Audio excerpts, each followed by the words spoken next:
Radhe Radhe everyone, welcome back to the another study blogs. तो मैंने आज टोटल 2 लेक्चर्स किए, जिसमें कि प्रीएम्बल आज पूरा मैंने फिनिश कर दिया, जिसमें कि जैसे बहुत सारे टॉपिक्स थे, जितने भी पार्ट्स हैं, sovereign socialist, secularism, democratic Republic, ये सारी चीज़ें मैंने कवर करी टॉपिक टू टॉपिक।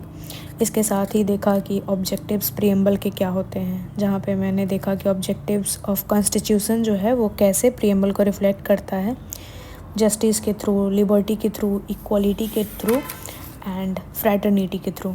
तो ये सारी चीज़ें मैंने देखी। साथ ही मैंने आज ये भी जाना कि फ्रीडम और लिबर्टी में क्या डिफरेंस है। अगर आपको पता है तो कमेंट में बताना, ताकि और लोगों को भी पता चले। तो ये सारी चीज़ें थी। इम्पॉर्टेंस ऑफ द प्रीएम्बल में कैसे कैसे चीज़ें दिखानी हैं, पॉलिटिकल थिंकर्स का क्या क्या जो इम्पॉर्टेंट स्टेटमेंट है, जैसे कि के मुंशी ने बोला था कि प्रीएम्बल जो है वो पॉलिटिकल हॉरोस्कोप है। इन्हें पालकी वाला ने बोला था कि इंट्रोडक्शन टू द कॉन्स्टिट्यूशन है। तो ऐसी सारी चीज़ें। फिर कौन कौन से केसेस जो थे वो प्रीएम्बल के कॉन्टेक्स्ट में हुए थे, तो ये सारी चीज़ें थी। और कौन कौन से केसेस में क्या क्या वर्डिक्ट आया था, वो सारी चीज़ें भी इम्पॉर्टेंट हो जाती हैं आंसर को फ्रेम करने के लिए। साथ ही ये भी देखा कि प्रीएम्बल पार्ट है कि नहीं कॉन्स्टिट्यूशन का। तो यहाँ पे फाइनली 2 लेक्चर्स मैंने पॉलिटी के करे, जिसमें काफ़ी ज़्यादा टाइम मुझे आज पूरा दिन इसी में चल गया। 3 घंटे का ये लेक्चर था, और जिसमें ग्लिच आ रहा था वीडियो, वो भी करी मैंने। साथ ही में मेरे पास जो नोट्स थे उसको मैंने करा, प्रीएम्बल को थोड़ा सा लुकआउट किया कि क्या है नहीं है। उसके बाद आंसर को फ्रेम कैसे करते हैं, तो वो चीज़ें भी हैं।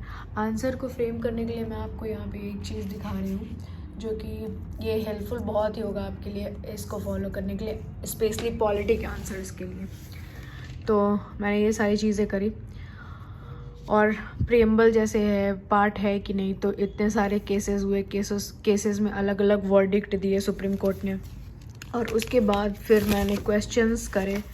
तो एक मुझे टेलीग्राम पे मैसेज आया था कि आंसर को फ्रेम कैसे करना है।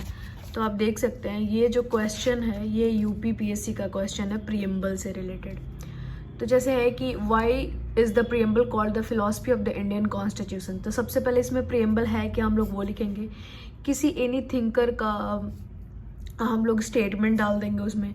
उसके बाद कोई एक चार्ट प्रिपेयर जो हमने करा है, जो हमारे नोट्स में है, या फिर जिस चार्ट के थ्रू हम प्रीएम्बल को बढ़िया से एक्सप्लेन कर सकते हैं, वो चार्ट यूज़ करेंगे।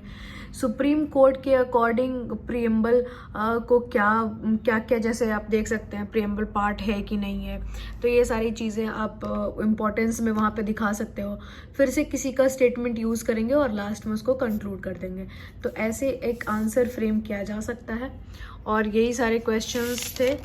तो ये सारे क्वेश्चंस आप भी प्रैक्टिस कर सकते हैं, मेंस के लिए बहुत सही है। और बस आज यही तक, फिर नेक्स्ट ब्लॉग में करते हैं कंटिन्यू। और कल से मैं हिस्ट्री को भी स्टार्ट कर रही हूँ। ऐसे तो मैंने हिस्ट्री का एक लेक्चर किया है, बट उसको कल से मैं रेगुलर बेसिस पे स्टार्ट कर रही हूँ। आज मुझे इसमें कुछ ज़्यादा ही टाइम लग गया, तो आई होप ये सही होगा। और बाकी आपको अगर कोई भी क्वेरी आती है तो प्लीज़ मैसेज करें मुझे। और 71st बीपीएससी में बिल्कुल लग जाइए, क्योंकि ऐसा अपडेट आया है कि मे बी एग्ज़ाम्स जो हैं वो जल्द ही होंगे, सितंबर से बहुत पहले ही हो जाएंगे। तो अभी कुछ कहा नहीं जा सकता, बट हम लोग हर सिचुएशन के लिए प्रिपेयर रहें। तो टारगेट करना है 71st को। ठीक है, इसी के साथ मिलते हैं नेक्स्ट व्लॉग में। तब तक के लिए टेक केयर एंड बाय।